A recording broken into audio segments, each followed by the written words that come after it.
जल्दी आना। हेलो दोस्तों, नमस्कार, राम राम आप सभी को। कैसे हैं आप सभी? उम्मीद करती हूँ कि आप सब ठीक होंगे और अपनी अपनी ज़िंदगी में बहुत ही मस्त होंगे। तो यहाँ पर सुबह 6 बजे से ब्लॉग स्टार्ट कर रही हूँ। यहाँ तोड़ के ला ली है मैंने लौकी और ये मेरे घर की ही है।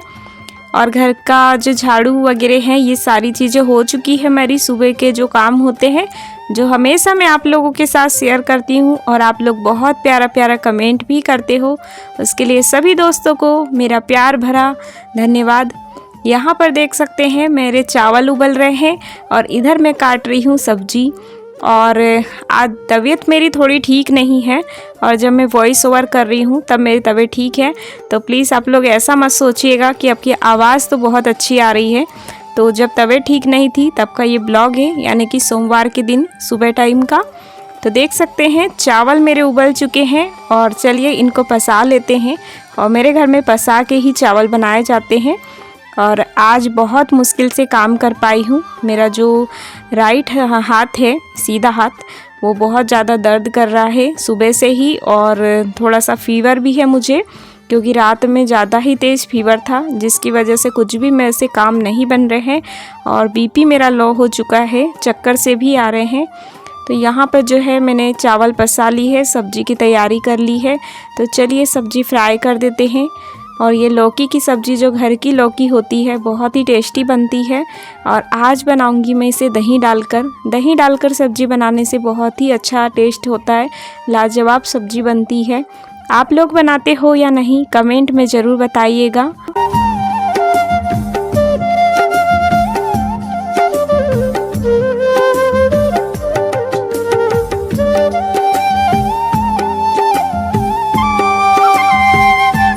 यहाँ पर सब्जी मेरी फ्राई हो चुकी है और ये बहुत अच्छे से गल चुकी है।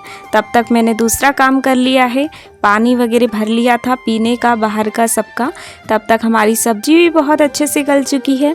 तो चलिए इसमें डाल दिया है मैंने दही को फेंट के। और दही इस तरह से डालने से सब्जी का टेस्ट बहुत अच्छा लगता है। अगर आपके घर में भी लौकी खाना पसंद नहीं करते हैं तो आप लोग ऐसे बनाइएगा, बहुत अच्छी लगती है। और हमारी अंजू बहन ने कल के ब्लॉग पे बहुत प्यारा कमेंट किया है। इन्होंने लिखा है कि जय सोमनाथ दी, आपका जो घर आंगन खेत है बहुत अच्छा लगता है। और सुबह उठ के घर आंगन हरियाली ये सब देखने से आँखों का तेज बढ़ता है और आंखें बहुत अच्छी रहती है। आपने बिल्कुल सही कहा अंजू बहन। और आपका ये प्यार और आशीर्वाद मुझ पे हमेशा बनाए रखिएगा। माता रानी आपको हमेशा खुश रखे, आप अपनी ज़िंदगी में यूँ ही खुशी रहे। और यहाँ पर सब्जी वगैरह बन चुकी है और उसके बाद बना लेते हैं रोटियाँ। और आज रोटी बनाने में मुझे बहुत ज़्यादा दिक्कत हो रही थी, बिल्कुल भी बैठने का मन नहीं कर रहा था चूल्हे के पास। तो ये देख सकते हैं आज का मौसम कुछ इस प्रकार से है। और बच्चों की तैयारी मैंने कर दी है। बेटी मेरी जा चुकी है स्कूल, उसके पेपर चल रहे हैं। और बेटा को भी मैंने अब भी तैयार किया है, खाना वगैरह सब खिला दिया है। और जो भी काम हो रहे हैं धीरे धीरे से निपटा रही हूँ। और आज थोड़ा लेट भी उठी हूँ, क्योंकि आप लोग समझ ही सकते हो। और यहाँ पर फिर आ गई हूँ पोछा लगाने के लिए, क्योंकि आज मेरा पोछा अभी तक नहीं लगा हुआ है। और सुबह के 9 बज चुके हैं। और जो मेरा हाथ है आप देख ही सकते हैं, इसमें काफ़ी दर्द है। और मैंने ये वीडियो शूट करने के लिए नहीं दिखाया है। इसमें वाकई में मेरे हाथ में बहुत दर्द है और सच बता रही हूँ। तो कुछ भी काम करने की इच्छा नहीं है मेरी। लेकिन मुझे घर भी गंदा अच्छा नहीं लगता। वो कहते हैं ना कि एक बीमारी है घर साफ़ करने की, तो बस यही समझ सकते हैं। कुछ भी चीज़ें अपनी जगह पे सेट नहीं होती है तो मेरा मन और घबराता है। तो चलिए इनको धीरे धीरे से कर लेते हैं। वीडियो की स्पीड मैंने बढ़ा दी है, वरना वाकई में मैं बहुत धीरे धीरे से काम कर रही थी।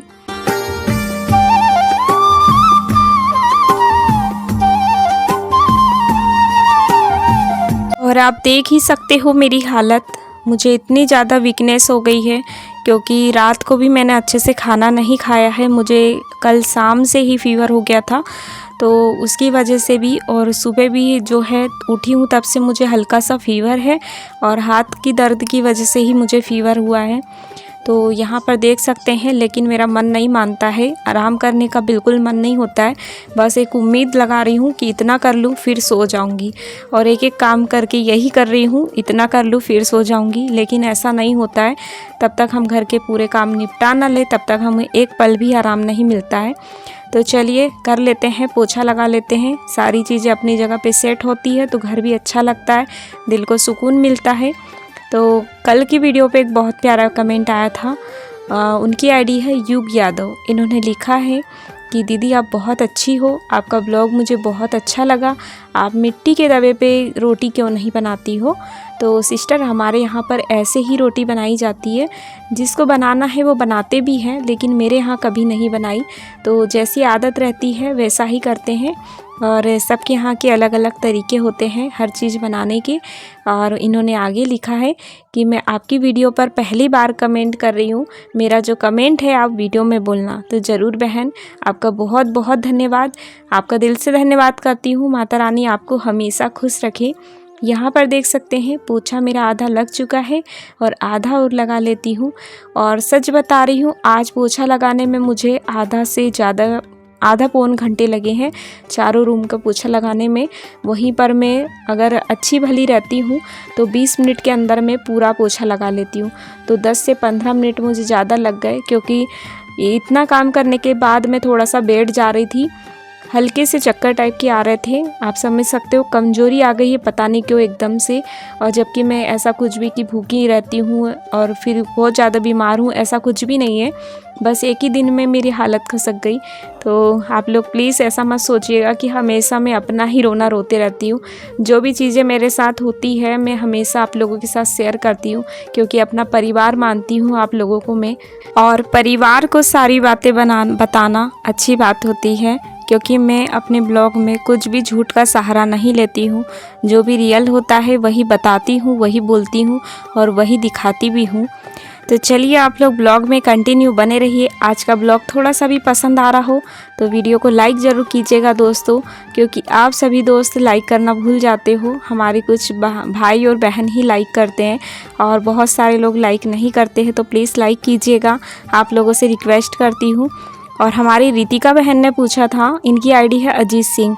इन्होंने मतलब अपना बताया है, दिल्ली का रेट भुट्टे का 25 रुपये का एक भुट्टा मिलता है। इन्होंने बताया तो बहुत ज़्यादा महंगा है सिस्टर, आप यहाँ आ जाइए और आपको जितना लगे आप उतना लेके जाइए। ये बिल्कुल हमारे यहाँ फ्री है। हमारे यहाँ पर बहुत भुट्टे का रेट 10 रुपये होता है, वो भी शुरू में जब भुट्टे नए नए से निकलते हैं। और अभी तो ये सोच लो कि हर खेत में आपको भुट्टे नज़र आएंगे और कोई नहीं खरीदेगा, 1 रुपये में भी नहीं खरीदेगा, क्योंकि सबके यहाँ भुट्टे हैं गांव में। और जब ये भुट्टे अब पक जाएंगे यानी मक्के बन जाएंगे जब सुखा के, तब इनका रेट रहेगा वो भी 10 से 12 रुपये किलो। मतलब यहाँ पर भुट्टे वगैरह हर फसल का रेट बहुत गिरा हुआ है, तभी तो किसान वगैरह आगे नहीं बढ़ पाते, क्योंकि जो बीज खरीद के बोते हैं ना, वो उनका रेट होता है 400 रुपये 500 रुपये किलो, और जब किसान इसको पका लेते हैं तो वही रेट हो जाता है 10-20 रुपये किलो। तो आप सोच ही सकते हो कितना अंतर होता है। तो रितिका बहन बहुत बहुत धन्यवाद। यहाँ पर देख सकते हैं मेरे दोनों रूम का पोछा लग चुका है, और ऐसे ही अब बचे हैं 2 रूम, इनका भी लगा लेती हूँ। और सच बता रही हूँ, धीरे धीरे ही काम कर रही हूँ, वीडियो की स्पीड बढ़ा दी है मैंने, इसीलिए आप लोगों को ऐसा लग रहा है कि मैं जल्दी जल्दी से अपने काम निपटा रही हूँ। आज मुझे पूरा 1 घंटा ज़्यादा लगा है, जहाँ मेरे 10 बजे पूरे काम हो जाते थे, आज मुझे 11 सवा 11 बज चुके हैं। तो बस ऐसे ही। और आप समझ सकते हो मेरी बेटी के भी पेपर चल रहे हैं, तो मेरी हेल्प करने वाला फ़िलहाल में कोई नहीं है। और मुझे ये काम जो है किसी ने करने के लिए बोला नहीं है दोस्तों, ये काम अपने मन से करती हूँ मैं, क्योंकि मैं चाहती हूँ कि मेरा घर हमेशा ही साफ़ रहे। तो ये देखिए, यहाँ पर किचन रूम का भी पोछा लगा लिया मैंने। मोबाइल में बैटरी कम थी तो मैंने इसको चार्जिंग पे लगा दिया था, तब तक ये रूम का पोछा लगा दिया है। और अभी बर्तन पड़े हुए हैं, और बच्चों के कुछ कपड़े मम्मी ने धुल दिए हैं और कुछ पड़े भी हुए हैं, तो उनको धुलना है और बर्तन साफ़ करूँगी। ऐसी ही मेरी आज की रूटीन थी जो मैंने आप लोगों के साथ शेयर की। उम्मीद करती हूँ कि आप लोगों को पसंद आया होगा, क्योंकि मेरी डेली की रूटीन ऐसी ही होती है दोस्तों। और आप लोग मेरे ब्लॉग से बोर तो नहीं होते हो, प्लीज़ बता दीजिएगा कमेंट करके। क्योंकि मैं जो करती हूँ वही बताऊँगी।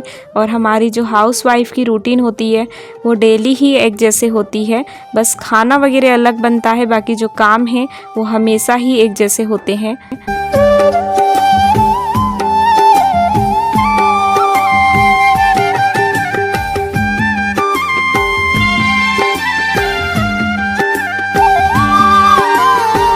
यहाँ पर मैंने बर्तन धुलने के लिए पानी निकाल लिया है और जितने भी सारे बर्तन हैं उनको मैं साफ़ करके रख दूँगी। और आप लोग प्लीज़ जहाँ से भी मेरा ब्लॉग देख रहे हो तो वीडियो को लाइक ज़रूर कीजिएगा और कमेंट में ज़रूर बताइएगा कि आप मेरा ब्लॉग कहाँ से देख रहे हो। और यहाँ पर मैंने बर्तन को मांज लिए थे, उसके बाद वीडियो शूट की है, तो देख ही सकते हैं मेरे बर्तन को मैंने मांज ली है। इनको धुल के रख देती हूँ और बच्चों के, मेरे हस्बैंड के कुछ कपड़े पड़े हुए हैं उनको धुल के डाल दूँगी। और इसके बाद जो है मैंने कुछ भी ब्लॉग शूट नहीं किया था क्योंकि मेरे हाथ में थोड़ा सा तेज़ दर्द हो रहा था, जिसकी वजह से मैं काम तो सारे की हूँ लेकिन ब्लॉग शूट ज़्यादा नहीं किया था। बस आप लोगों के कारण की हूँ, क्योंकि आप लोग जब भी मेरा ब्लॉग नहीं आते हैं तो बहुत प्यारे प्यारे कमेंट करके बोलते हो कि दीदी आपका ब्लॉग क्यों नहीं आया। तो मुझे बस वही सब कुछ याद आ रहा था और मैं धीरे से फिर उठ के अपना ब्लॉग शूट करने बैठ जा रही थी। और इस समय मेरे घर पे कोई भी नहीं था, मेरे हस्बैंड जी चले जाते हैं उनके काम पे, बच्चे वगैरह चले जाते हैं स्कूल, और अभी भैयू मेरा गया नहीं है। वैसू जा चुकी है सुबह टाइम, भैयू जाता है मेरा 10 बजे के बाद। तो वो सामने टीवी देख रहा था और बच्चों को बार बार मोबाइल्स में वीडियो शूट करने के लिए परेशान करना वो भी अच्छा नहीं लगता है। और आप देख ही सकते हैं रुक रुक के मैं बस ने अपने हाथ को ही पकड़ के बैठ जा रही थी, क्योंकि तेज़ दर्द मतलब ऐसा हो रहा था, रुक रुक के दर्द हो रहा था। अगर हम जितना जल्दी जल्दी काम करते हैं तो उतना तेज़ दर्द भी हो रहा था। तो मैंने बस इसके बाद जो है जल्दी से कपड़े धुले और नहा के, मेरे हस्बैंड जी अब तक आ गए थे, पूजा पाठ की, खाना खाया और उसके बाद टेबलेट लेके सो गई थी। तो 1 घंटे बाद मेरी तबीयत को काफ़ी राहत मिली। भैया जा रहे, कब तक आओगे? 4 बजे। बाय बाय, जल्दी आना। हाँ बाय। और ये है दोस्तों दोपहर का समय, यानी कि 2 बजे के बाद का। तो हमारे यहाँ अचानक से बहुत तेज़ पानी आने लगा था, ये देख ही सकते हैं आप लोग।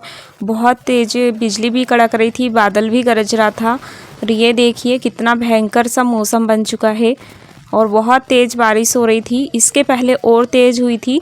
तो ये देखिए आपको मैं रियल आवाज़ दिखाती हूँ।